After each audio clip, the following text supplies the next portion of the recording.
নামাজের বৈঠকে তাশাহুদের সময় সঠিকভাবে হাত তোলার নিয়মটা বলবেন।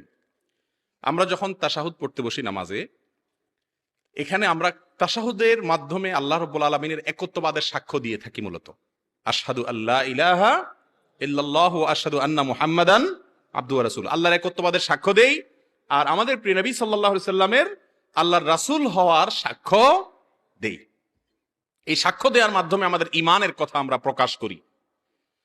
আর সাক্ষ্য দেওয়ার নিয়ম হলো, মুখে কোনো আদালতে সাক্ষ্য দিলে, ইসলামী শরিয়ার আদালতের নিয়ম অনুযায়ী কারোর বিরুদ্ধে বা কারোর পক্ষে সাক্ষ্য দিতে হলে এই আঙ্গুল দিয়ে ইশারা করে দিতে হয়, অমুক অমুক অমুক। এটা হলো শাহাদাত আঙ্গুল, এটা হলো সাক্ষ্য দেওয়ার আঙ্গুল। এই জন্য আমরা যখন তাশাহুদ পড়ি নামাজের মধ্যে, আত্তাহিয়াতুলিল্লাহি পড়ি, তখন আমাদের এই সাক্ষ্য দেওয়ার সময় আশহাদু আল্লা ইলাহা ইল্লাল্লাহু আশহাদু আন্না মুহাম্মাদান আবদুহু ওয়া রাসূলুহু, আমরা এটা বলার সময় আঙ্গুল উঠানোটা সুন্নাত। আঙ্গুল দিয়ে ইশারা করা কি সুন্নাত। অনেক উলামা ইকরামের মতে পুরো তাশাহুদের বৈঠক জুড়েই আঙ্গুল উঠায় রাখা সুন্নাত, কারণ হাদিসে কোন কোন হাদিসের ভাষ্য হলো ইদা জালাসা লিত তাশাহুদ, তাশাহুদের জন্য যখন বসবে, তার মানে বসার সঙ্গে সঙ্গে এটা শুরু হবে। আবার অনেক উলামাদের মতে যখন তাশাহুদ পড়বেন তখন উঠাবেন। আমাদের সমাজে অনেকে বলে এই আঙ্গুল উঠাতে যদি দেরি হয়, আবার নামাইতে যদি ইল্লাল্লাহ সাথে সাথে নামায় না ফেলান, তাহলে ঈমান চলে যাবে। এরকম অনেক হাস্যকর কথা অনেকে বলেন। এই কথার কোনো ভিত্তি, ঈমান এত ঠুনকো না যে আঙ্গুলের ইশারায় শেষ হয়ে যাবে। অতএব এই আঙ্গুল উঠানো সুন্নাত। এখন কিভাবে উঠাবেন সেটার পদ্ধতি হলো এইভাবে। একেবারে 7ই মার্চে বঙ্গবন্ধু যেভাবে ভাষণ দিয়েছিলেন, সেই চিত্র সবাই চোখের সামনে আছে না? বঙ্গবন্ধু 7ই মার্চের সময় যে ভাষণ দিয়েছেন, যেভাবে আঙ্গুল যেভাবে ছিল হুবহু ওইভাবেই থাকবে।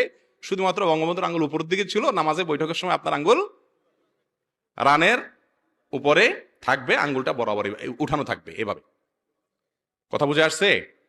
এরপর আপনার তাশাহুদ শেষ হয়ে গেল, আপনি আবার হাতকে স্বাভাবিক করতে পারবেন। কথা বুঝাতে পারছি? জি। এটা নারী পুরুষ সকলের জন্য আঙ্গুল দিয়ে হাত ইশারা করা। টুপির উপর টুপি পরা যাবে কি না? টুপির উপর আরেকটা টুপি পরা, বিশেষ করে শীতের সময় টুপির উপর আবার কান টুপি পরার প্রয়োজন হয়। উত্তর হলো কোনো অসুবিধা নাই। আর চাইলে মূল টুপিটা পকেটে নিয়ে শুধু কান টুপি পরলেও কি আছে, কোনো অসুবিধা নাই। আর টুপি না পরলেও কোনো অসুবিধা। আমাদের দেশে টুপি পরাটাকে মুসলমানিত্বের বড় আলামত হিসাবে মনে করি আমরা, তাই না?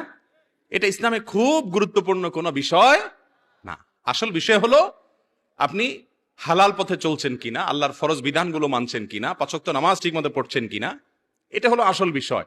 মাথায় টুপি থাকা না থাকাতে তেমন কোনো অসুবিধা ব্যবধান নাই। অতএব টুপি একটার জায়গায় দুইটা, দুইটার জায়গায় তিনটা, বা টুপি একটাও